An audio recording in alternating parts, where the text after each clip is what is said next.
Buenas noches con todos. Mi nombre es Gisela Ruiz, soy abogada litigante y el día de hoy me encuentro a cargo por invitación del Grupo Atena para realizar un conversatorio, una entrevista sobre un tema que se encuentra a la vanguardia, que es un tema muy innovador y que además es parte ahorita de nuestra actualidad y nuestra coyuntura, porque la rama del derecho penal de pronto se ha visto sorprendida por esta aplicación o el uso de las nuevas tecnologías. Para hablar precisamente sobre ese tema que genera una cierta de dudas, hay personas, y me incluyo, que desconocemos lo que abarca, lo que quiere decir todos estos conceptos de los que vamos a hablar. Hemos invitado el día de hoy al abogado Carlos Caro Coria, socio fundador del estudio Caro y Asociados, presidente de la Asociación Peruana de Compliance, doctor en Derecho por la Universidad de Salamanca, y la verdad con muchísimos títulos que no voy a terminar de mencionarlos, pero Carlos Caro en realidad no necesita mayor presentación porque es muy conocido. Y Carlos, muchas gracias por estar el día de hoy aquí con nosotros. ¿Qué tal, Gisela? Buenas noches. Un gusto estar contigo y con el Grupo Atena. Gracias. Hola, Carlos, ¿cómo estás? A ver, para empezar, Carlos, con todo este tema, el día que estamos aquí es para ver precisamente el derecho penal, las nuevas tecnologías, el New Law, el Legal Behavior. Son conceptos que para una persona, digamos, no entendida en derecho es como nuevo. Incluso para los abogados es un tema muy nuevo, ¿no? Del que yo he visto que tú has estado escribiendo mucho, has estado aportando mucho a la comunidad jurídica al respecto, como pionero que eres, además, en todos estos tipos de temas que siempre estás un paso adelante. Estamos, Carlos, obviamente ante la cuarta revolución industrial, donde las herramientas tecnológicas ya forman parte de nosotros hace muchísimo tiempo. Pero estamos ahorita en una situación donde ya han ingresado a la industria legal, a la industria del derecho. Entonces, en el Perú viene precisamente esto. ¿Cómo se están llevando a cabo este proceso, esta inserción de nuevas tecnologías? ¿Cómo ves el panorama actualmente y cómo es que vienen ingresando ahorita, digamos, a nuestro sistema en general legal y concretamente en el tema del derecho penal? Claro, este tema de la revolución 4.0 es la revolución tecnológica y que en verdad tiene relación directa con el uso de los llamados sistemas cognitivos, que es algo que va mucho más allá de la inteligencia artificial. Lo que tenemos es el uso de una serie de herramientas o instrumentos para el procesamiento de datos, ¿no? Es decir, el dato es el nuevo petróleo, el dato es el nuevo oro, ¿no? El dato es el nuevo recurso que es absolutamente renovable, crece geométricamente a lo largo del tiempo, y lo mejor de todo, ¿no? O sea, al final, ¿quién es dueño de los datos, no? Esa es la parte más importante, ¿no? Entonces, los sistemas de inteligencia artificial, los sistemas cognitivos, utilizan el dato para generar una serie de respuestas, una serie de alternativas y soluciones. Esto no es nuevo, esto es algo que tiene, digamos, en el mundo una existencia mínima de 20 años. Me estoy refiriendo a los sistemas cognitivos, no a la inteligencia artificial, que como concepto tiene ya más de 60 años, pero donde el punto de focalización ha estado siempre en la industria militar y la industria farmacéutica, ¿no? Que son las industrias, digamos, que mueven muchísimo dinero en el mundo, pero en los últimos 10 años, podríamos decirlo así, se ha puesto la mirada sobre la industria legal. La industria legal es una industria que en términos, digamos, estrictos, no generan Producto Interno Bruto, ¿no? Nosotros somos un costo de mantenimiento, somos un costo de transacción, somos un servicio al favor de determinadas industrias u otros servicios que también se prestan en la sociedad, ¿no? Entonces, como somos un mercado chico, si nos comparamos con el mercado farmacéutico, militar o alimentario, la industria se ha volcado ahora sobre el ámbito, digamos, de los abogados a través de la llamada legal tech, ¿no? El uso de la tecnología en el ámbito del derecho. Esto en el Perú ya es una realidad desde que tú tienes tu celular y utilizas, digamos, desde tu agenda, o utilizas Zoom para poder, digamos, hacer una telellamada, una videollamada y conectarte con tu cliente, ¿no?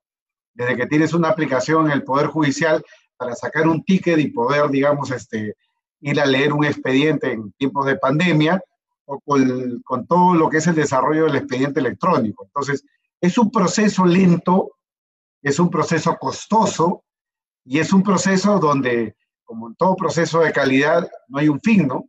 Es solamente una ruta. Ya estamos en esa ruta, estamos rezagados y evidentemente la pandemia ha gatillado la necesidad de caminar en esa dirección. Carlos, entonces, a ver, para ponernos en contexto y poner a las personas que están precisamente conectándose con nosotros. El Legal Tech viene a ser esta existencia de herramientas tecnológicas que ya están, que han existido durante hace muchos años, y estas se aplican al derecho para efectivizar o dotar de eficacia, digamos, a ciertos procedimientos. Claramente, me dices, puedes coger tu celular, sacar una cita. Estamos, por ejemplo, lo que tú dices, la pandemia gatilló. Estamos ante audiencias virtuales, estamos ante expedientes electrónicos, mesas de partes electrónicas, escritos con firmas electrónicas, citas con la Fiscalía o con el Poder Judicial a través de virtualidad, ¿no? Temas remotos. ¿Esto formaría parte del Legal Tech? Claro, si nosotros somos estrictos en la definición, si somos dogmáticos, la Legal Tech tiene dos acepciones, ¿no? Una estricta y una amplia. En sentido estricto, la Legal Tech es todo lo que es digamos, la regulación de la tecnología. Para hablarlo en términos más específicos, el llamado derecho digital, ¿no?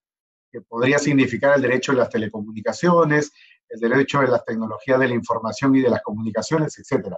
Pero si vamos más allá, en sentido amplio, la Legal Tech implica todo el uso de la tecnología para el desarrollo de herramientas legales. Y para ello podemos ir al índice, al código índice elaborado por la Universidad de Stanford el año pasado precisamente, donde se había cifrado hasta 7 tipos de empresas de Legal Tech, ¿no? Dentro de las cuales tenemos las de uso más simple, que es, por ejemplo, el procesamiento de documentos, por ejemplo, la aplicación de la Legal Tech para la enseñanza online, hasta la llamada justicia predictiva, ¿no? Si el público que nos escucha ingresa a la página web de una empresa que está, digamos, liderada por Borges Cluba, que se llama Jurimetría, es una aplicación, un programa, vamos a poder conocer ahí todo lo que significa la justicia predictiva. O si entramos a la página de Rose Intelligence, una página en inglés, donde se ha procesado miles de datos en relación a soluciones legales en los Estados Unidos, vamos a poder ver cómo predictivamente, a través del procesamiento de datos, se puede avisorar qué tipo de decisión puede tomar un tribunal en una determinada situación. Por ejemplo, ¿no? Un fraude de seguros, un fraude en la compraventa de automóviles, un fraude en el seguro de viajes, un fraude inmobiliario, ¿no?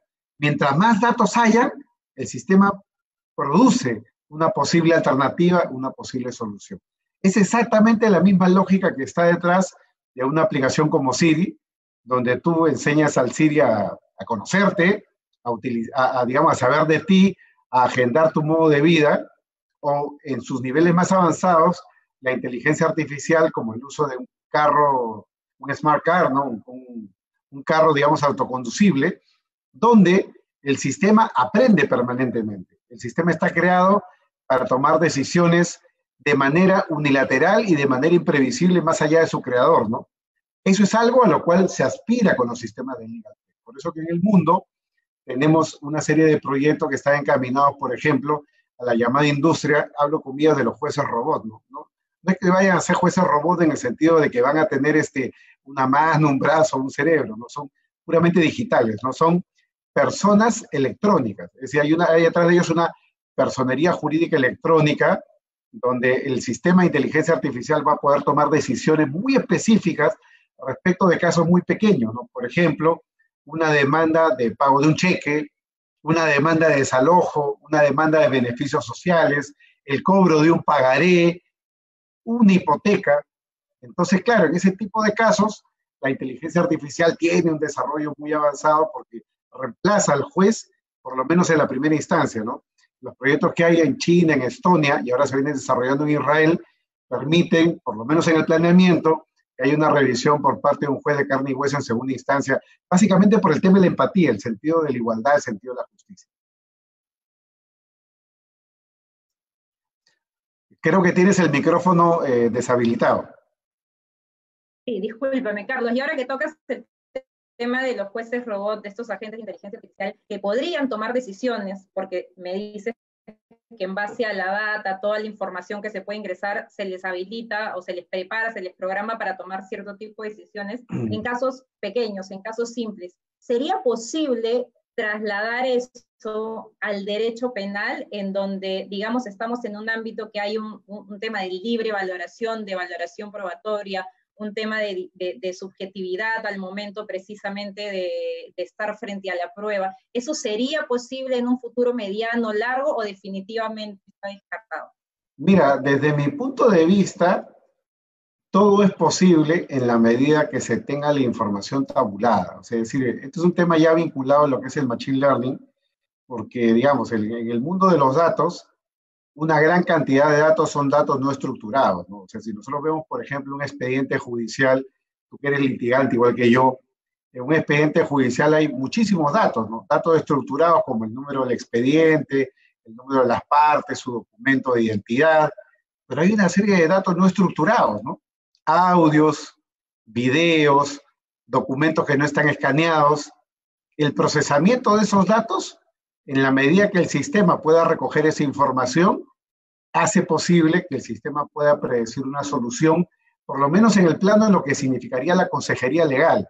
Si bien son casos más complejos, donde el sistema no debería de tomar una decisión, esto es como el Waze, ¿no? El Waze te dice por dónde te tiene que llevar un día para llegar a un lugar, pero de pronto tú piensas que esa ruta es muy peligrosa y cambias la ruta. Es decir, el clic final es del humano, ¿no? Entonces, yo pienso que el sistema debería de tender a ello. Y eso es lo que está pasando precisamente en los sistemas cognitivos en materia médica, ¿no? Por ejemplo, Watson, que es un sistema cognitivo de la IBM, es un consejero médico. Está contratado, la empresa me refiero, la IBM, Watson, para poder servir de consejería legal en las juntas médicas en caso de tratamiento de enfermedades graves, como por ejemplo el cáncer, ¿no? Watson ha procesado millones de fotografías, que es data no estructurada, no tabulada, para poder reconocer mejor que cualquier otro médico seguramente qué es un cáncer y cuál es el tratamiento. Pero evidentemente nadie le quiere dar el poder a la máquina, a la gente de inteligencia artificial para decidir cuál es el tratamiento. Entonces, Watson participa en las juntas médicas y en las juntas médicas puede aportar una opinión. Lo mismo debería de pasar en el ámbito de la justicia predictiva, con estos sistemas que procesan datos y que pueden arrojar posibles soluciones, incluso proyectos de resoluciones, que en estos casos que tienen un grado de complejidad, sobre todo por la data no estructurada, entonces vamos a poder tener una herramienta útil que le permita a un juez humano hacer el clic final, ¿no? Claro, Carlos, definitivamente el tema de la máquina, una computadora, en tema de efectividad, de eficacia, va a procesar datos, como le dice, con mucha más rapidez y mucha más eficacia que un ser humano, ¿no? La máquina siempre, o sea, en cantidades, además, una data abundante, leía un caso que hicieron la comparación con 20 abogados, y la máquina en 26 minutos logró detectar el 94% de errores, mientras que los abogados en hora y media, uno, digamos, el que tuvo mejor récord, solo pudo detectar un errores en 64%. Entonces, como tú bien dices, es una herramienta que ayuda, ¿no? Que debería ir de la mano, digamos, para el ejercicio de la abogacía, de la litigación, etcétera. Pero así como hablábamos de jueces robots, que tu punto de vista es que es la herramienta que va a ayudar, pero finalmente es el humano quien va a tomar la decisión sobre el procesamiento de la información. Se hablaba también, escuché mucho del tema de abogados robots, como que era el fin de la abogacía con el Legal Tech. He leído mucho al respecto. ¿Tú qué opinas? A ver, mira, yo sobre este tema he escuchado muchísimas cosas a propósito de las New Laws, que es uno de los temas que estamos puestos para la conversación, donde se habla pues del uso de las tecnologías disruptivas, ¿no? Y mucho se vende la etiqueta del New Law, mucho se vende la etiqueta de la Legal Tech. Todos queremos ser modernos, todos queremos ser Cristóbal Colón, todos queremos que hemos descubierto la rueda o el fuego, y eso no necesariamente es así, ¿no? La tecnología hoy en día tiene muchísimas limitaciones, y la principal limitación que hay en el ámbito de la abogacía es la data, el procesamiento de la data. Es decir, es muy fácil hoy en día recoger data en muchísimos ámbitos de la vida, donde los sistemas cognitivos pueden estructurarla, tabularla, clasificarla y en base a eso tomar decisiones con una serie de operaciones que en términos, digamos, lógicos se llama machine learning. Pero llevado esto al ámbito de los abogados nos encontramos con cosas muy complejas, ¿no? Nos encontramos con cosas muy complejas, porque si bien, digamos, la máquina no se cansa, la máquina trabaja 24/7, 365 días, 366 en año bisiesto. La máquina finalmente no tiene una serie de características que tiene el humano, ¿no? El sentido de la justicia, el sentido de la equidad, la empatía, el reconocimiento de datos que no están en el expediente y que se permiten reconocer en el ámbito de la inmediación. Por lo tanto, yo creo que el futuro de los abogados está recontra asegurado. Estos gestores o gurús, digamos, de la Legal Tech, que hoy en día predicen la muerte de la abogacía, yo pienso que están absolutamente equivocados. No me hacen acordar cuando en los años 90 se hablaba del abolicionismo del derecho penal. Yo recuerdo un evento con el profesor Martínez, el profesor Bustos Ramírez y el profesor Alessandro Barata, del Colegio de Abogados de Lima, donde ellos hablaban de la desaparición del derecho penal. Yo recuerdo con mis profesores, no voy a mencionar los nombres por respeto, pero varios de ellos son abogados en ejercicio, profesores hoy en día en Perú, donde nos íbamos a tomar una copa y decían, oye, sí, pues, en el 2000 ya no vamos a tener trabajo, ¿no? En el 2010 ya no va a haber derecho penal, ¿no? Claro, y todos ovacionaban los libros de Luke Hulsman, ¿no? Sobre digamos, la desaparición del derecho penal, el abolicionismo. Yo, como estudiante de Derecho, me sentía un poco, digamos, desencajado, ¿no? Decía, ¿para qué voy a ser penalista? Para estudiar historia del derecho. Ya no voy a tener trabajo, no van a haber cárceles, no van a haber prisiones, ¿no? Esto va a ser como Holanda, ¿no? Bueno, ya todos hemos visto que no solamente no es así, sino que es peor. O sea, se usa la cárcel, se usa la sanción, se usa el procesamiento, se usa la privación de la libertad, la prisión preventiva, al contrario, un expansionismo, ¿no? del derecho penal y no lo contrario, ¿no? Lo mismo va a pasar acá. Yo lo que creo es que, al igual que el derecho penal se ha transformado, la abogacía se tiene que transformar, ¿no? No se trata de que los abogados sepamos programación, sino que los abogados sepamos manejar la tecnología. Y justamente la lógica de los user experience es que es fundamental de que todos estos programas de Legal Tech, al igual que uno sabe manejar su celular y uno baja una aplicación y uno no se lee el manual de la aplicación. Uno ve el programa y el programa te orienta, ¿no? Intuitivamente, una señal, una lucecita, un color y tú vas por allá. Igual es en las aplicaciones de Legal Tech. Mientras más fácil se haga para el usuario, más exitosa va a ser, más barata, ¿no? Carlos, y ahora que hablamos de Legal Tech, introdujiste también este concepto de New Law. ¿Es lo mismo? ¿Hay diferencias uno del otro? ¿Uno abarca al otro? ¿En qué están diferenciados? A ver, hay toda una diferenciación, digamos, yo pienso que es puramente metodológica, en parte teórica, referencial, consecuentemente auxiliar para mí, entre lo que son las big law y las new law, ¿no?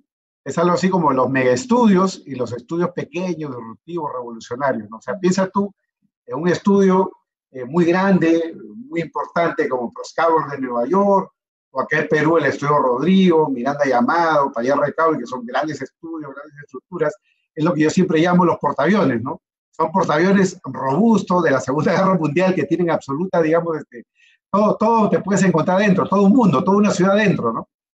Pero las New Law pretenden caracterizarse por su velocidad, versatilidad, su especialización. Digamos que como concepto nacieron alrededor de la idea del trabajo fuera, digamos, de la plaza de la oficina, ¿no? Es decir, por ejemplo, alguien te podía contratar a ti para que trabajes desde China, ¿no?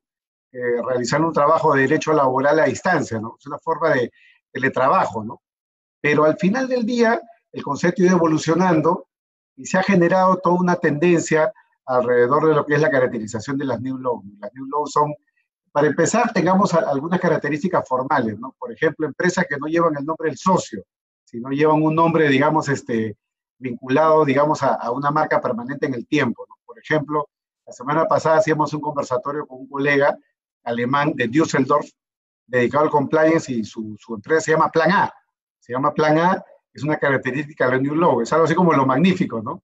Si tienes problemas y puedes localizarlo, contrata a los magníficos, comprar el Team A, ¿no? No el Plan B, el Plan A. Igual es acá, ¿no? Entonces usas un nombre, digamos, nuevo, que no está vinculado a los socios, para, digamos, no estar discutiendo luego sobre quién es el dueño de la marca, quién es el dueño del nombre. O, por ejemplo, te puedes encontrar con estructuras donde no se liquidan las horas de servicio, sino se liquidan los procesos por etapas, sean procesos de cualquier naturaleza, desde un contrato hasta un proceso legal, pero, digamos, alrededor de eso, que no es incompatible con las big law, con las grandes empresas, con los grandes emprendimientos, las grandes empresas de la abogacía, y que por lo tanto, desde mi punto de vista, no es característico. Podemos encontrarnos mañana con una Big Law que lleve un nombre completamente distinto y se quieran llamar el Canciller, ¿no? Haciendo referencia a la Cancillería. Entonces, lo que realmente puede marcar una diferencia es la forma de gestión. Y yo creo que ahí está, digamos, la diferencia o el matiz, ¿no? No eres New Law porque tengas Legal Tech, no eres Big Law porque tengas o dejes de tener Legal Tech. Es más, muchas de las Big Law en el mundo son las que más plata han metido en Legal Tech. O sea que si van por ese lado, las New Law tienen poco que decir porque las New Law rentan los emprendimientos en materia de Legal Tech, pero las Big Law, las grandes empresas que por lo tanto tienen más presupuesto, más dinero para el desarrollo de las herramientas de Legal Tech, son las que más han apostado por ese desarrollo. Entonces yo al final creo que hay una frontera un poco difusa entre lo que es Big Law y New Law, y creo que es más bien, en cierto modo, sin perjuicio de las particularidades vinculadas a las startups, creo que es, en cierto modo, una suerte de bandera para decir, yo soy distinto, yo soy diferente, yo soy mejor que el resto, yo vendo algo mejor que lo que hay en el mercado, cómprenme a mí, ¿no? Una herramienta de marketing, ¿no? O sea, las New Law me estás diciendo que son empresas vinculadas a la prestación de servicios legales. Son empresas vinculadas a la prestación de servicios legales, estudios de abogados, compuestos por abogados y no abogados hay veces, y no lo que también abogados, puede pasar, ¿no? lo que también puede pasar en la Big Law. O sea, yo recuerdo el estudio Muñiz hace años, por ejemplo, que es una Big Law, tenía una sección dedicada a la parte de pericias, a la parte económica, a la parte, digamos, vinculado a lo que es auditoría, lo que es la parte contable, o puedes encontrarte también con una Big Law que en verdad no nace como Big Law, como Pricewaterhouse o EY, que hoy en día tienen departamentos legales en su estructura. Es decir, no hay una frontera clara, digamos, marcada, como para decir, pequeña empresa, gran empresa, mediana empresa, por el número de trabajadores. No es matemático, ¿no? Está todo esto entremezclado. Yo hay veces más lo que siento es que se vende un poco el producto de la New Law como para decir yo soy moderno, yo soy mejor, yo tengo una mejor herramienta, claro, yo estoy mejor que ustedes, ¿no? Y creo que eso... Pero al final ofreces lo mismo. Al final del día, si venden lo mismo de otra manera o con otro nombre, creo que estamos mordiéndonos la cola, ¿no?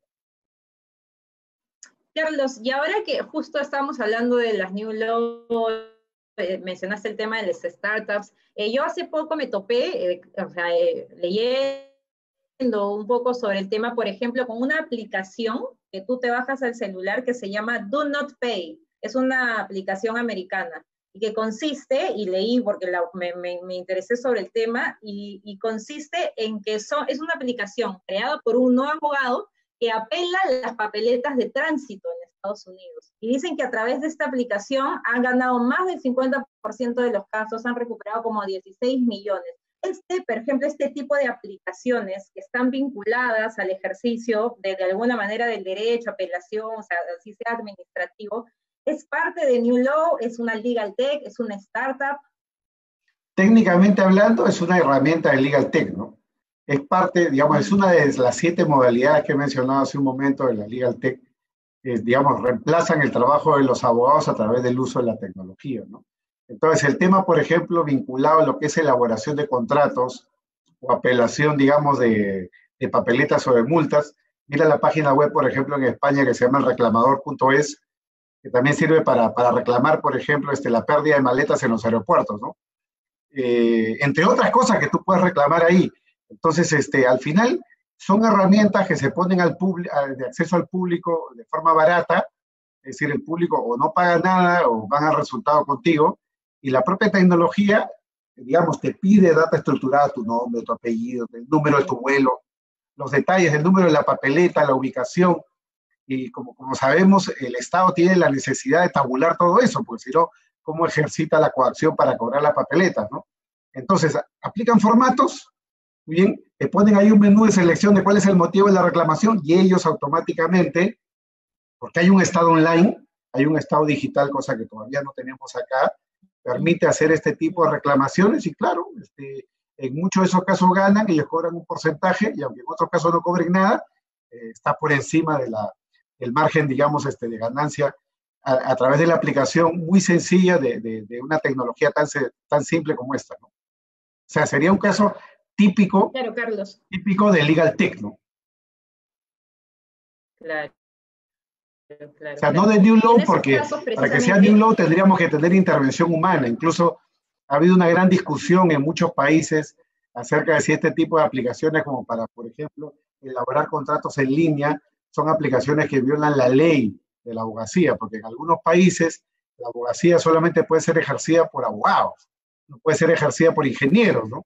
Y en la medida que estas aplicaciones las administran ingenieros, los gremios de abogados, como en Alemania, se han quejado, ¿no? De que esta profesión, esta actividad no debería de quedar en manos de personas que no tengan, digamos la categoría de abogado. La misma discusión que hay entre Uber y el taxista que paga su matrícula y que paga su tasa en los Estados Unidos.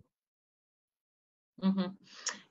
Carlos, y ahora precisamente que tocaste el tema de que hay un estado digital, hay un estado online, digamos, en estos otros países que no pasa acá. ¿Cómo es el tema de la regulación en nuestro país concretamente? Porque cuando nos enfrentamos, digamos, de manera subrepticia a temas de nuevas tecnologías, New Law, Legal Tech, tiene que haber una regulación, porque son obviamente, digamos, nuevas figuras que están atacando nuestra industria, no sé la palabra atacando, pero están ingresando a nuestra industria legal y tienen que ser reguladas. ¿Esa regulación existe o no existe? A ver, acá en Perú no hay ninguna regulación, ¿no? Ni para las legal tech ni para las startups, ¿no? De manera que el funcionamiento de ellas hoy en día está sujeto a todas las formas societarias que nosotros podamos. Yo puedo hacer una startup que sea una sociedad anónima, o que sea una sociedad civil, o que sea una empresa, digamos, individual de responsabilidad limitada. Lo que caracteriza una startup en estricto no es tanto la forma societaria, sino, digamos, la forma de apalancamiento, ¿no? Es decir, el razonamiento que está detrás de la financiación del proyecto, ¿no? Tiene que haber primero un capital semilla, que puede ser tu plata, puede ser la de un banco, puede ser la de un mecenas, o puede ser la de una empresa tipo, una asociación tipo laboratoria, un banco, o sea, que apuesta por ti, y en consecuencia, con ese capital semilla, tú lanzas un primer producto, ¿no? Digamos, la clave del user experience es de que tú tienes que ir testeando, ¿no?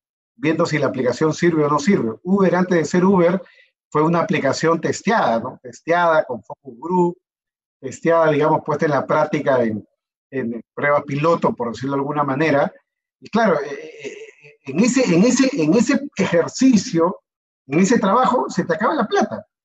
Entonces, muchos estados, o algunos estados, perdón, no muchos, generan una regulación especial para favorecer el mercado de las startups, ¿no? Porque se requiere una regulación especial, por ejemplo, que no pagues impuestos por un tiempo, flexibilización laboral, flexibilización en materia, digamos, del uso de tecnologías modernas que no están patentadas, etcétera. Entonces, esto, en algunos lados se le llama los sandboxes, ¿no? Que son como cajas de arena o cajas de prueba, bancos de prueba, y en esa línea están países como España, Inglaterra, Alemania, Estados Unidos.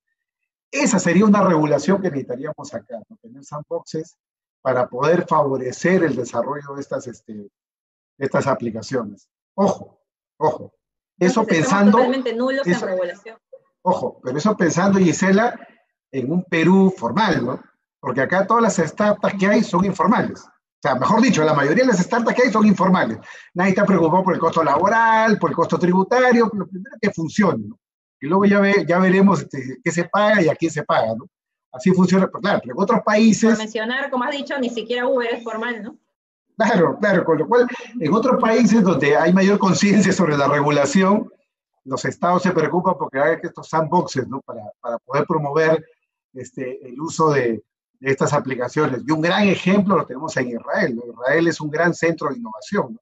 Un país pequeño, 6 millones de habitantes aproximadamente, pero con mucha regulación a favor de las startups, ¿no? Por poner un solo ejemplo, ¿no? Uber fue creada en parte en Israel, igual que Waze, ¿no? Waze, claro. Sí, Carlos, y entonces, si no hay regulación ahorita de las startups, no hay regulación de estas herramientas de Legal Tech, mucho menos estamos en un escenario en donde actualmente exista regulación para el uso de la inteligencia artificial en el derecho penal. O sea, eso no existe ahorita, eso es algo que estamos añorando a futuro, pero en el país existe.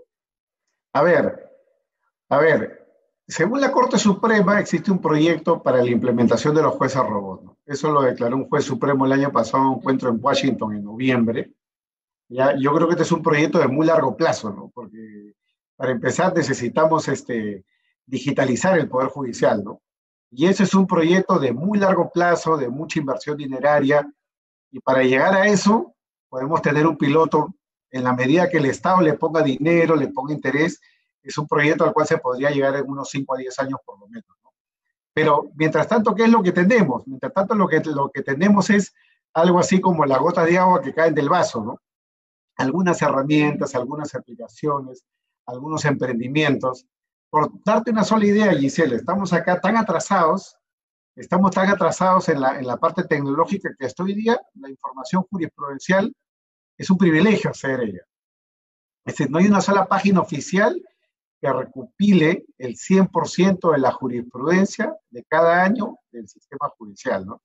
Los que publican jurisprudencia cada rato, como los de LegIPE, etcétera, o Gaceta, lo que hacen es todo el día están ahí dando vueltas por la Corte Suprema, me refiero online, probando, ¿no? Número de casación 1, casación 2, casación 700, casación 731, para ver qué sale y a ver si es interesante.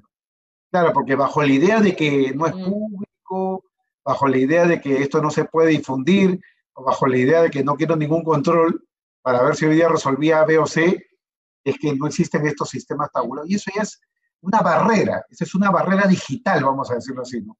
Una barrera digital, y sin eso, sin data, no hay nada. Puedes tener la mejor tecnología, puedes tener los sistemas cognitivos de la IBM, pero sin data no hay nada que hacer, ¿no?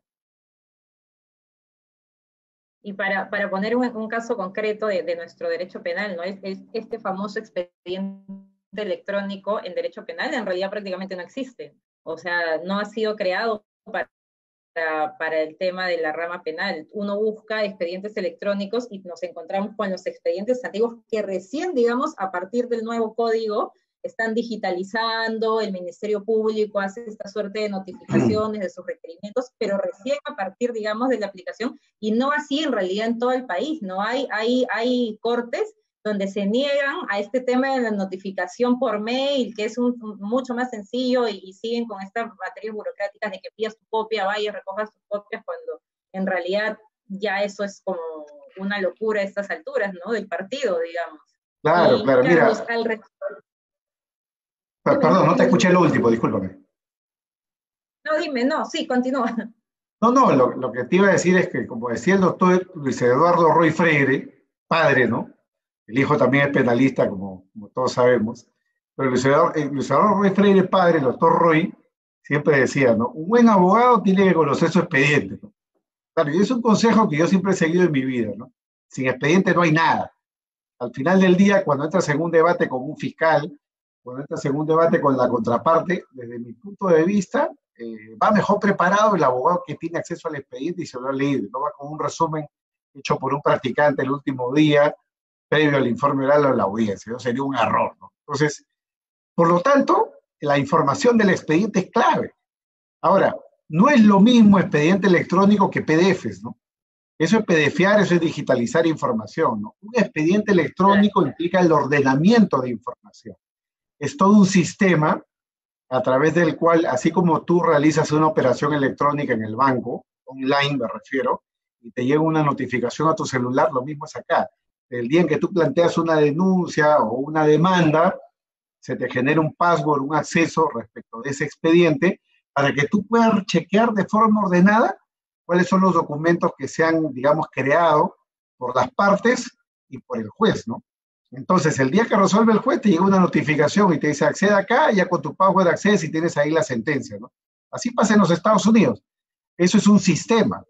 Es un sistema que no es barato, es un sistema que es costoso, que tiene que estar sometido a las reglas básicas de la ciberseguridad y sobre todo con una tecnología que hoy en día es para algunos disruptiva, yo diría que ya no es tan disruptiva porque tiene muchos años, es la misma que se usa para la criptomoneda, ¿no? Que es el blockchain, ¿no? Porque es muy segura, es descentralizada, bueno, etcétera, hay toda una serie de beneficios que están detrás, porque los abogados siempre podemos tener miedo, ¿no? Por ejemplo, el doctor Roy me decía, y si te roban el expediente, claro, me pueden robar el expediente en el Poder Judicial, pero en la nube no te la pueden robar, en el blockchain no te pueden robar el expediente. Alguien puede desaparecer un bloque de la cadena que tiene almacenado en su computadora, pero hay tantas más que tienen el mismo registro, es decir, que es mucho más seguro incluso que utilizar un expediente físico donde hay solamente una única copia, ¿no? Y un mal funcionario público o un descuido del funcionario puede dar lugar a que el expediente desaparezca. Es verdad, pero Carlos, y el tema de la cibercriminalidad, a propósito de que ya estamos en un tema de tecnologías, del uso de las legal tech, obviamente, así como optimiza la eficacia de los procesos para una mejor prestación de servicios e incluso resolución de procesos, también optimiza el tema de los delitos informáticos, el cibercrimen en general. Sobre eso, estamos ante un escenario o ante un país que está en las condiciones de enfrentar el cibercrimen, siquiera está realmente regulado esto. Mira, yo creo que el cibercrimen es una realidad, o sea, eso está absolutamente estudiado, está absolutamente, digamos, catalogado dentro de los principales riesgos que existen en el mundo, pero tenemos que poner esto en su verdadera dimensión, ¿no? Lo mismo que hacíamos, por ejemplo, con el querido colega y amigo José Luis Pérez Guadalupe, cuando estábamos en una comisión sobre el crimen organizado, él dijo una cosa muy importante, ¿no? Él dijo, oye, una cosa es el crimen organizado para Afganistán, Japón, Estados Unidos, los yakuza, la mafia rusa, la mafia italiana, el padrino, y otra cosa es el crimen organizado de a pie, el que te roba el celular y el que te asalta y te roba la cartera. O sea, una cosa completamente distinta, ¿no? La percepción que hay. Y lo mismo es acá, ¿no? Yo creo que hay un mercado de la ciberseguridad que tiene una justificación, pero también hay un mercado del cibermiedo. De estos discursos que te dicen, oye, no, el 20% de las empresas en el mundo no han sido atacadas y el 80% lo serán. Como una forma de decir, estás perdido, de todas maneras te va a tocar la puerta de la pandemia, el COVID-19 informático, ¿no? Claro, yo creo que es el mercado del cibermiedo, ¿no? Entonces se mueven un poco con la sensación de inseguridad, como cuando te quieren vender alarma de carro, o la mejor alarma para tu casa, o el seguro de celular por si te roban, o el mercado del miedo. O sea, oye, mejor compra el seguro, ¿no? Es lo mismo acá. Yo creo que todo depende de los niveles. Si esto lo sometemos al enfoque del compliance, data compliance, digital compliance, como lo quieran llamar, o cyber compliance, al final del día todo esto se reduce a un tema de testeo de riesgo.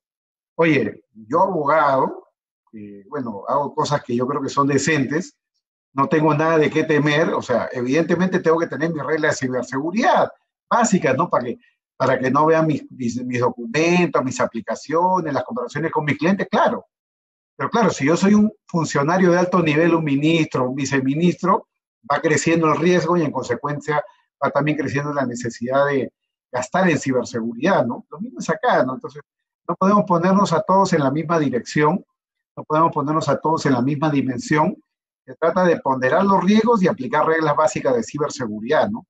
Entonces, muchas formas hay, ¿no? Invertir evidentemente, claro, evidentemente el día que tengas un hacker detrás, por más reglas de ciberseguridad que tengas, siempre puedes tener una vulnerabilidad, pero es exactamente lo mismo que andar por la calle, siempre te pueden robar, siempre te puede caer un rayo, siempre puede haber un coche bomba en la esquina. Carlos, y ahora para trasladarnos un poco al tema de la responsabilidad penal. Por ejemplo, es una pregunta que muchas personas se han hecho, ¿no? Y que es algo que está constante. En los agentes de inteligencia artificial, que obviamente son creados por una persona humana, por una mano humana, ¿quién asume la responsabilidad ante un error o ante una posible comisión de un hecho punible por parte de estos agentes? A ver, todo esto depende de qué tipo de inteligencia artificial estemos hablando, ¿no?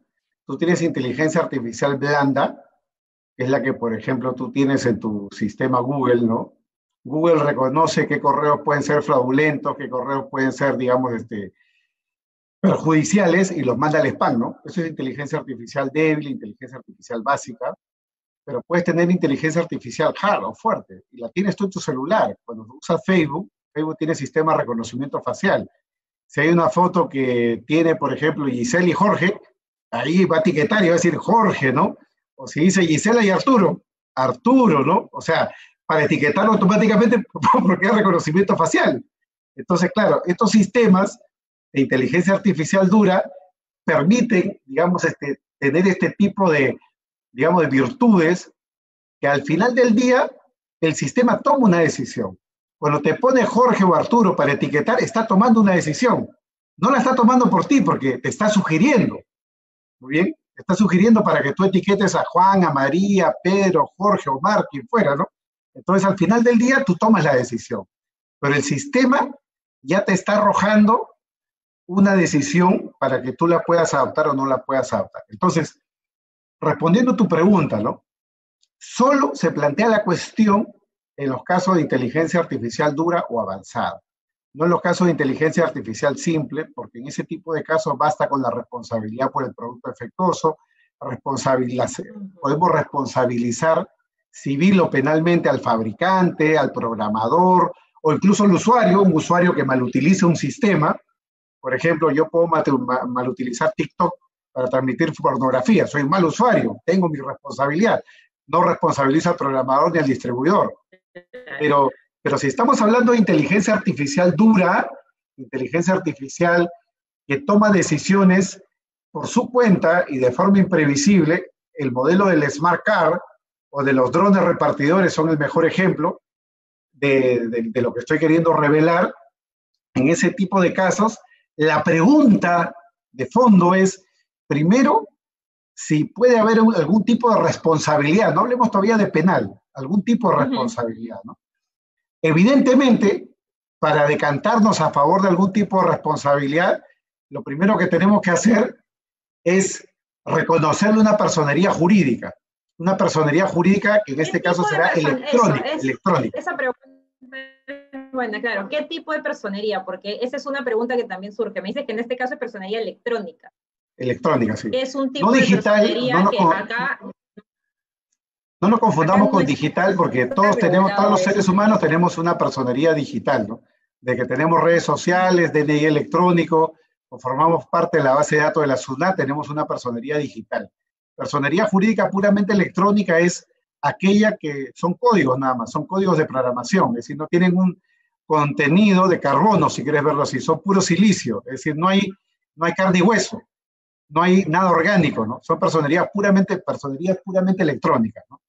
Entonces, en la medida que tú le reconoces personalidad a la personería jurídica electrónica, podemos hablar de responsabilidad. En Inglaterra, por ejemplo, a propósito de los smart cards, se ha previsto la posibilidad de que se reconozca una personería jurídica electrónica, y hay una recomendación en esa dirección de la Unión Europea, del Consejo de la Unión Europea, de poder reconocer una personería jurídica electrónica. Y lo mismo en el libro blanco, ¿no?, sobre la inteligencia artificial de febrero de este año de la Unión Europea, donde se recomienda reconocer la personería jurídica electrónica a los agentes de inteligencia artificial, y a partir de eso, por ejemplo, en el caso de los smart cards, poder aplicar reglas tipo SOAT, ¿no? Oye, te subes un carro, bueno, y el carro choca, porque es un coche autónomo. Si choca, entonces ya no te responde Jorge, Juan, Pedro, Arturo, Omar o Julio, te va a responder el agente de inteligencia artificial que tiene un seguro contratado de accidentes, ¿no? Carlos, y en este caso, por ejemplo, tú hace un momento o en varios momentos has mencionado que, por ejemplo, estos agentes de inteligencia artificial incluso están programados para tomar decisiones en base a la data, ¿no?, que tenga procesada. Si están programados para tomar decisiones en el escenario en donde podría atribuírsele, o sea, algún tipo, tienen personería, me dice, seguridad electrónica, ¿cómo quedan los criterios de culpabilidad? ¿Podrían aplicársele? ¿No podrían aplicársele? A ver, mira, yo pienso que lo más cercano, y hablando del derecho penal, digamos, lo más cercano a una potencial responsabilidad penal del agente de inteligencia artificial, una posibilidad, no es algo que yo afirme, no existe hoy en día, es algo, digamos, de un eventual futuro, va a ser lo más parecido.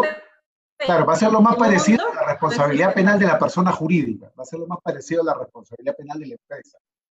La empresa no tiene un cuerpo, la empresa no tiene una mente, actúa a través de personas naturales. En este caso, la inteligencia artificial va a tener una diferencia.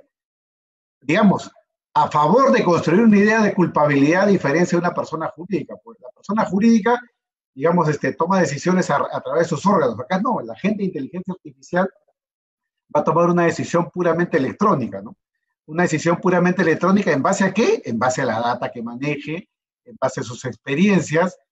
Consecuentemente, yo creo, y esta es una idea solamente para la discusión, o sea, tómalo como algo no serio, sino algo puramente referencial en términos, digamos, de proposición dogmática, creo que nos pone esto en el escenario del compliance, ¿no? Es decir, creo que el agente de inteligencia artificial puede reconocérsele una lógica de imputación o de cargo bajo dos posibilidades técnicas, ¿no? Una responsabilidad penal sin culpabilidad, muy semejante a los sistemas del common law en cuanto a la persona jurídica, es decir, algo así como strict liability o responsabilidad puramente objetiva, es decir, no culpabilidad, solamente puro cargo, hay un hecho, un suceso, y puedes tener un mecanismo de descargo en el compliance, primera opción, ¿no? O la segunda, si queremos seguir defendiendo el principio de culpabilidad para el derecho penal, en este caso derecho penal administrativo, sancionador o derecho penal sancionatorio, como se le quiera llamar, para los agentes de inteligencia artificial, puede construir una noción de culpabilidad en torno a lo que es el no compliance. Es decir, es culpable un agente de inteligencia artificial que no esté en compliance. Eso nos pone, Gisela, dentro del importantísimo y desconocido mundo de los black boxes, es decir, las cajas negras, ¿no? Porque para poder entender cómo funciona un algoritmo, hay que conocer por dentro el algoritmo. Y eso es algo que nadie te va a permitir así nomás. Es decir, los dueños del mercado de la inteligencia artificial que llevan invirtiendo en esto miles de millones de dólares en los últimos 20 años, estoy hablando de los famosos FANG, ¿no? Facebook, Netflix, Google, Amazon, etcétera, Apple, son, digamos, empresas que no te van a abrir sus herramientas a una auditoría digital, por ejemplo, para conocer si el algoritmo está correctamente configurado o no, porque esto le va a generar un problema de propiedad industrial, ¿no? Entonces, por eso que en las propuestas internacionales, esto es algo muy nuevo, esto es algo todavía en desarrollo, uno de los grandes puntos de discusión tiene que ver con el tema de las llamadas auditorías digitales, ¿no? Es decir, que los estados obliguen a las grandes empresas a que si quieren operar en sus estados, sometan sus algoritmos a auditorías para poder saber si los algoritmos están correctamente configurados y no puedan incurrir, por ejemplo, en sesgos cognitivos, ¿no? Con un ejemplo para que el público entienda, ¿no? Un smart car, ¿no? Un carro autónomo, ¿no? Si tiene que tomar la decisión sobre a quién atropellar, ¿no? A un niño o a un viejo, ¿no? A un hombre joven o a una mujer joven, a un hombre de raza negra o a un hombre de raza blanca, ¿no? Entonces, si nosotros tomamos el modelo del MIT, del Massachusetts Institute of Technology, lo que vamos a tener ahí es un experimento muy interesante, ¿no? Un experimento donde el MIT abrió o compartió, digamos, una serie de encuestas, ¿no? Donde todo el mundo tenía que responder preguntas sobre los smart cards, ¿no? Y claro, entonces el MIT decía, bueno, todas estas respuestas las puedo procesar y cargarlas en el sistema, ¿no? ¿Por qué van a esperar que el sistema sea mejor que los seres humanos? No sé si me entiendes. O sea, si nosotros recordamos, nosotros que somos abogados, esta famosa película John Travolta, Civil Action, una acción civil, vemos que la película empieza hablando del sistema de reparaciones, ¿no? En Estados Unidos más vale la vida de un blanco que la de un negro, más vale la vida de un niño que la de, perdón, más vale la vida de un hombre joven de 30 años en etapa productiva que la de un niño, la de un anciano, más vale la vida de un hombre y una mujer. Claro, no es lo que quiera de repente el abogado o el juez, es lo que el sistema te da. Digamos, si hacemos un análisis de datos, es lo que el sistema finalmente te arroja, ¿no? Entonces, estos sesgos cognitivos son sesgos que pueden estar detrás de la inteligencia artificial y ese creo que es el reto del futuro, ¿no? Luchar contra eso y las herramientas ahí tiene que ver con lo que es protección de datos. Eso se conecta directamente con lo que es protección de datos. Algo que acá en Perú es lírico, algo que acá en Perú se ve pues como se veía el tema del medio ambiente hace 40 años, ¿no? Pero es el futuro, ¿no? Es poesía, sí. Exactamente, la protección de datos personales, ¿no? Por ejemplo, ¿dónde vives tú, no? ¿Dónde vives tú, no? Si tienes gato o no tienes gato, son tus datos personales, ¿no? Sí, sí, la protección de datos personales definitivamente es acá un tema lírico, como tú dices. Y Carlos, otro de nuestros temas que precisamente son parte de este conversatorio es el legal behavior. es un tema que puede ser muy raro para muchas personas probablemente que nos están viendo. ¿Podrías decirnos, explicarnos a qué se refiere este término? Claro, el legal behavior es una extensión, digamos, de todo lo que es el estudio de la conducta humana, ¿no? Así como hay el estudio de la conducta humana en el ámbito estrictamente psicológico, así como hay el estudio de la conducta humana en el ámbito religioso, en el ámbito económico, financiero, también lo hay en el tema legal, ¿no? ¿Cómo podemos orientar la conducta humana desde el punto de vista legal? Dicho de otra forma, ¿no? Preguntas clave para un penalista, ¿no? ¿Existe la libertad de conciencia en el ámbito de la culpabilidad? ¿Existe, digamos, determinismo? ¿Los seres humanos nos determinamos a nosotros mismos, sí o no? ¿O nos determina la sociedad, no? Alguien dirá, oye, ¿de qué estamos hablando? Eso no se discute en los tribunales. Bueno, se puede discutir en los tribunales. Cuando es un test, por ejemplo, sobre neurociencia, sobre el tema de si estás mintiendo o no, cuando tú haces uso del polígrafo, puedes estar usando neurociencia, estás usando en consecuencia legal behavior. O sea, esa es una expresión muy, digamos, procesalista, una visión muy forense de lo que puede significar el legal behavior, ¿no? O por ejemplo, fíjate tú, cuando en un examen pericial, los que ven casos de mujeres maltratadas, por ejemplo, o casos de violación de menores, dicen, vamos a hacer un perfil de la víctima. La víctima puede estar muerta, ¿no? Pero le hacen un perfil psicológico a la víctima, en base a determinada información. Esa es una aplicación concreta del legal behavior. O, por ejemplo, estudiar cuál es el mejor mecanismo para prevenir un tipo de conducta, ¿no? El derecho penal, el derecho civil, una combinación de ambos. Por ejemplo, toda la discusión que está detrás ahorita en Alemania a propósito del proyecto de ley sobre integridad de las empresas, es una discusión que tiene muchos matices, entre ellas la del legal behavior, ¿no? ¿Es mejor utilizar lo penal o es mejor utilizar lo administrativo? Acá en Perú, ¿no? Preguntémonos por qué en Perú acá la ley 3424 se llama ley de responsabilidad administrativa y no penal, ¿no?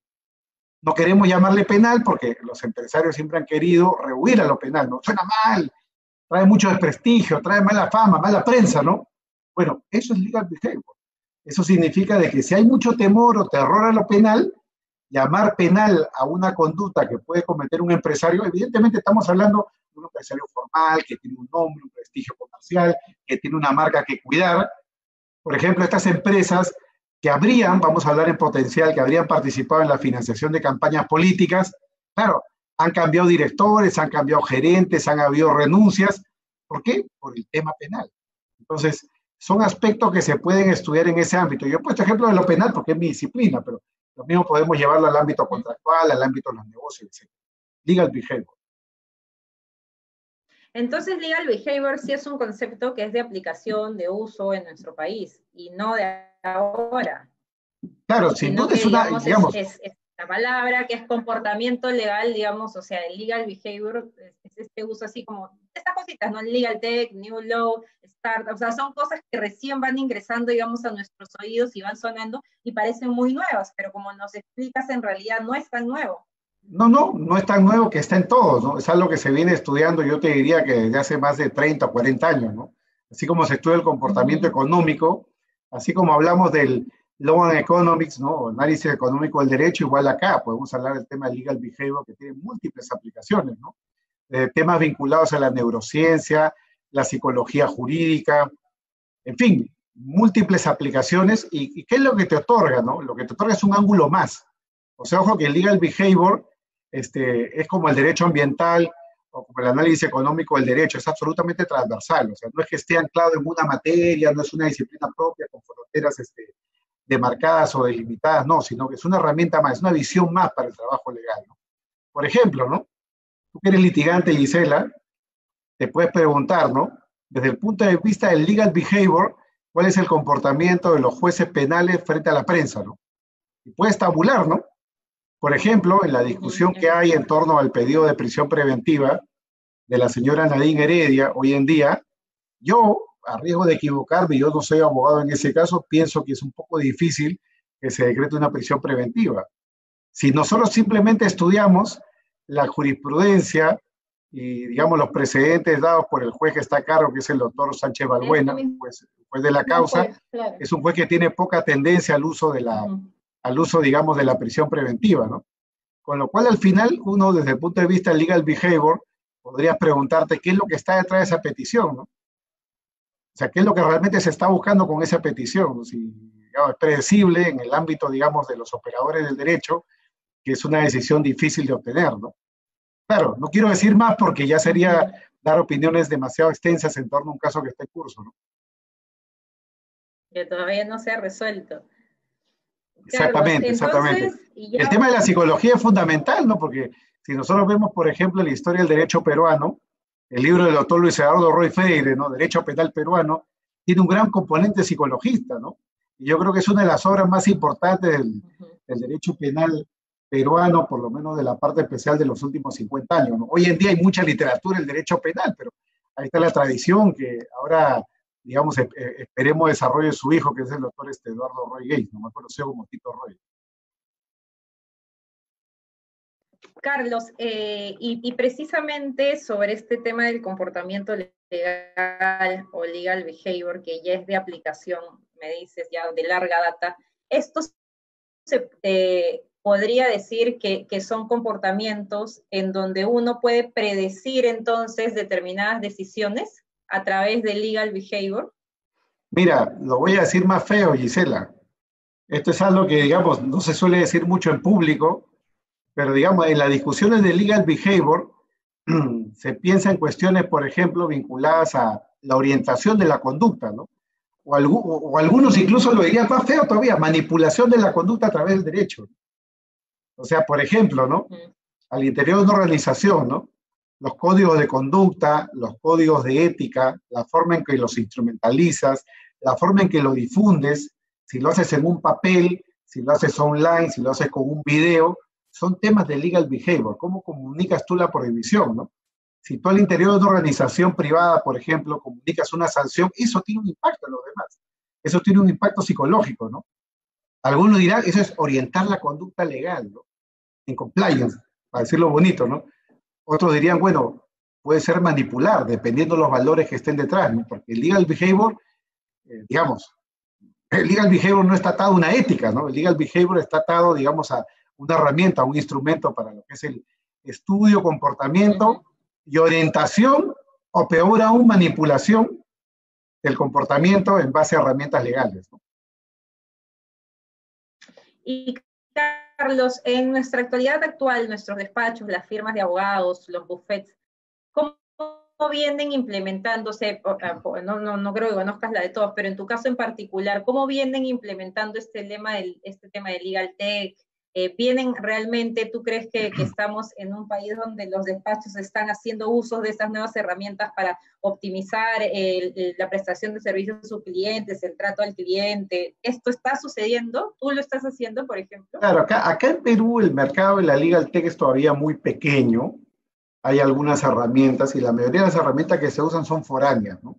Son pocos los emprendimientos que están teniendo, digamos, efecto, eficacia, éxito. Son empresas que todavía están en proceso, digamos, de crecimiento. No tenemos ningún unicornio acá en Perú en materia de legal tech, por decirlo de alguna manera, pero lo que hay son emprendimientos, ¿no? Ahora, muchas empresas de abogados usan herramientas tecnológicas. Yo te diría incluso que las que más herramientas tecnológicas usan, curiosamente, son las Big Law, es decir, las empresas grandes, las empresas de abogados 50, 80, 100, 200, 300 abogados aquí en Perú, son las que tienen más recursos para poder utilizar esta tecnología, ¿no? Ahí entramos, digamos, a todo lo que es la... recursos también, ¿no? Claro, a todo lo que es la lógica del costo hundido, a todo lo que es la lógica de las economías de escala, ¿no? Comprar una aplicación para un estudio de 10 abogados no es lo mismo que para un estudio de 100 abogados, ¿no? Lo mismo que tener un guardián en la puerta, no es el mismo costo para un estudio de 10 abogados que para un estudio de 200, ¿no? Es exactamente diferente, ¿no? Entonces es lo mismo acá, el tema de las economías de escala.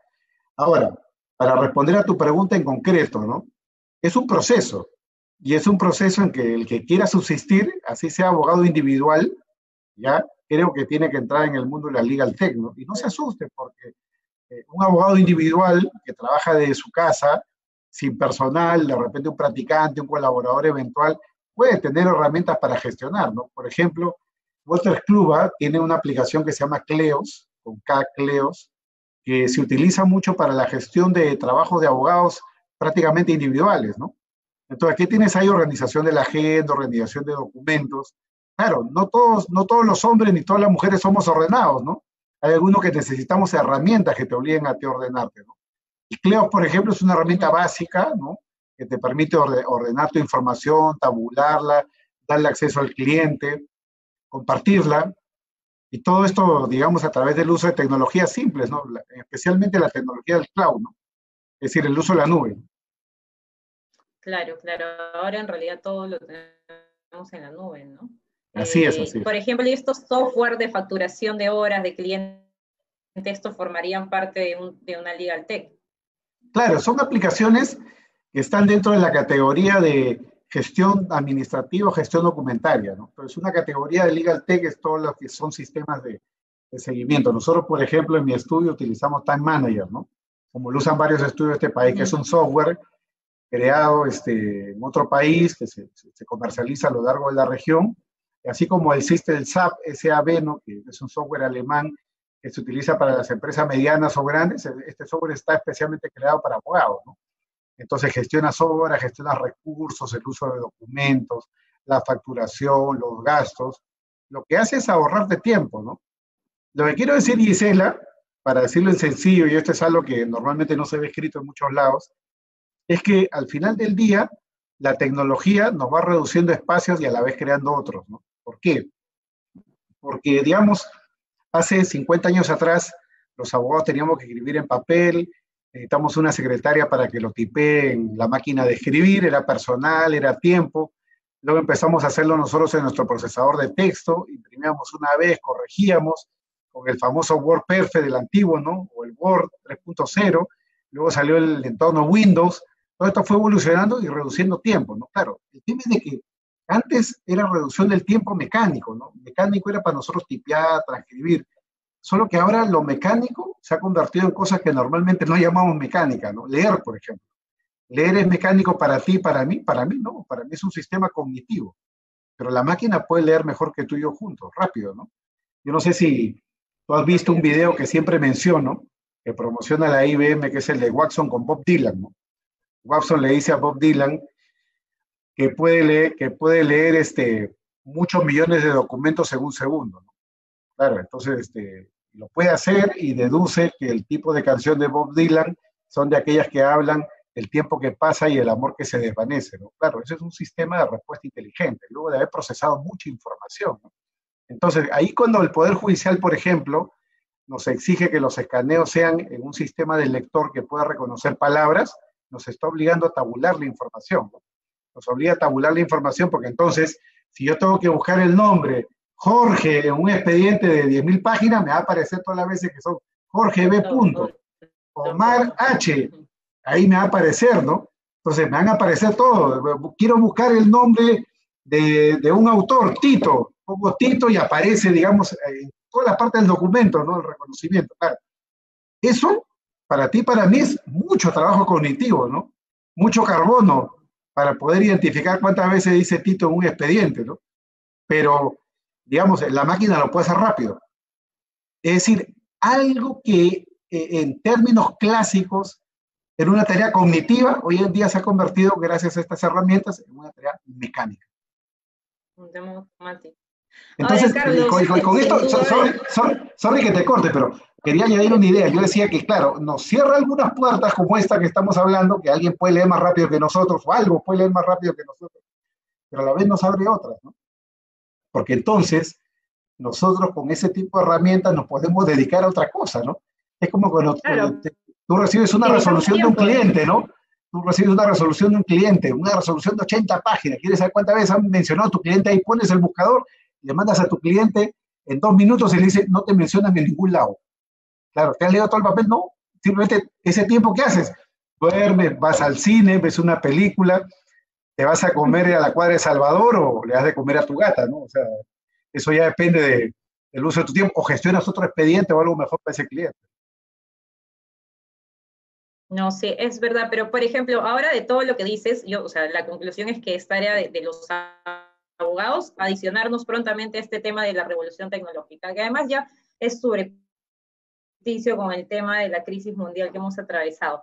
Pero eso es desde el ámbito de los privados. Para los privados probablemente es algo mucho más sencillo. Pero ¿cómo ves el Poder Judicial peruano? ¿Cómo está ante esta situación de la nueva tecnología para afrontarla?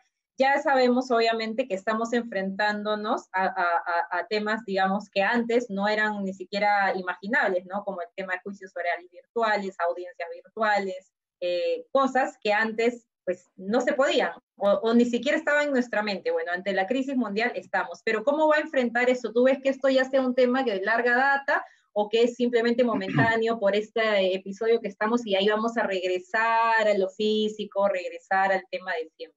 Mira, desde mi punto de vista, esto no tiene marcha atrás, pero es un proceso que tiene muchísimos riesgos, ¿no? Y yo creo que el principal riesgo que hay acá en Perú es el tema de la brecha digital, ¿no? Es decir, acá en Perú podemos con el tiempo construir herramientas, adaptarnos a las herramientas. Claro, o sea, tú no te acordarás, pero otros abogados nos acordamos claramente que, o sea, hasta hace escasos 20 años, el Poder Judicial usaba solo máquinas de escribir, ¿no? Hoy en día es impensable, ¿no? Eso, ¿no? El Poder Judicial no tenía una herramienta electrónica para notificar, hoy día la tiene, que es el SINOE, ¿no? Lo mismo va a pasar acá, o sea, yo creo que en 5 o 10 años se van a multiplicar las herramientas digitales en el uso, para el servicio, digamos, estrictamente judicial, pero el problema es cuál es el costo que vamos a arrastrar, ¿no?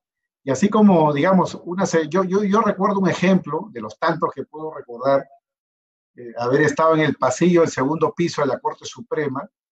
Una señora, digamos, pobre, o un señor pobre, había venido de Abancay, de Cusco, de Ayacucho, había viajado toda la noche, y llegaba para preguntar por el expediente de su hijo preso en la Corte Suprema. Claro, o sea, ¿cuál es el costo, no? ¿Cuál es el costo de acceso, ¿no?, al servicio judicial, no? Esa persona no sabe que a lo más su mejor gestión en el día va a poder ser ir a la mesa de partes y preguntar si eso se resolvió o no se resolvió, ¿no?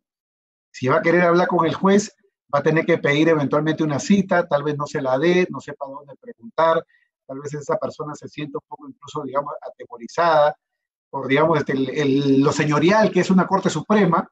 Claro, y eso es brecha, una brecha de acceso a la justicia. Si a eso, que es la pobreza, tú le sumas el acceso digital, el tema es mucho más grave, ¿no? Porque entonces, quien no tenga una banda ancha, quien no tenga un internet de alta velocidad, quien no tenga un internet en su casa, va a pasar exactamente lo mismo que los niños que no puedan recibir clases en la pandemia y están prendidos a lo más a la señal del canal 7, ¿no? Entonces, esta digamos, irrupción de la tecnología para la administración de nuestra justicia, más que una solución para los que puede ser una solución para, digamos, el sector favorecido que tiene acceso a una banda ancha y ciertos conocimientos para centrarse en el tema, sí genera una mayor dificultad que vendría a ser la conclusión para gran parte de la población, que es esta población pobre, ¿no? Y que, como tú tienes mucha razón, o sea, viajan, no entienden poco de lo que le pueden dar de información físicamente, mucho menos la van a entender por internet. Claro, si estas personas de nuestro alrededor no saben usar ni siquiera una computadora. Claro, si estas personas ya tienen grandes problemas para entender el derecho, para acceder a la justicia en general, y imagínate la barrera adicional que puede significar la brecha digital, ¿no? Y esa es la parte que a mí me preocupa, y la verdad que es un llamado de atención y hasta un jalón de orejas a todos los que hablan de la justicia digital, la justicia virtual, y lo ovacionan y la comparan y traen datos de los Estados Unidos. A mí me parece todo eso muy bien para un estudio, como cuando yo me voy a Alemania y me traigo la última discusión sobre el principio de culpabilidad en torno a la persona jurídica o a la neurociencia. Ya bien, lo traigo, pero luego tengo que aterrizarlo Peruvian Way, ¿no? O sea, al terreno nacional, ¿no? De lo contrario estoy por las nubes, ¿no? Salvo que esté hablando de una justicia tan específica como el arbitral, por ejemplo. Ya, pero es otro tema, ¿no? La justicia, digamos, el tema penal, además con lo delicado que es, y con esta brecha que tú dices que se abre con la era digital entre este sector no favorecido, incluso se podrían producir miles de casos de indefensión, ¿no? En donde cómo llega la notificación a esa persona, cómo se enteró que tenía que conectarse a la audiencia, cómo se enteró que tenía que citar a un abogado por un correo electrónico. no designado, le ponen Claro, abogado de oficio, el abogado de oficio formalmente se presenta y obviamente la persona corre un riesgo del 99% de claro. irse a la cárcel. Mira, Gisela, indefensión, injusticia, más corrupción. Más corrupción. Mientras más brechas hay, más corrupción hay, ¿no? Mientras más difícil es el acceso a la Y justicia, sobre todo esa es más fuente de corrupción, ¿no? y lo preocupante, Carlos, en todo esto es que esta justicia virtual ni siquiera realmente está regulada, ¿no? Le están regulando en el camino, como decir coloquialmente al caballazo. De lo que va saliendo van tratando de regularlo de alguna manera, pero este protocolo de audiencias virtuales salió a la bandera, ¿no? Es como dijimos hace un rato poesía, pero realmente no es una regulación. Claro, Entonces eso se es generan una...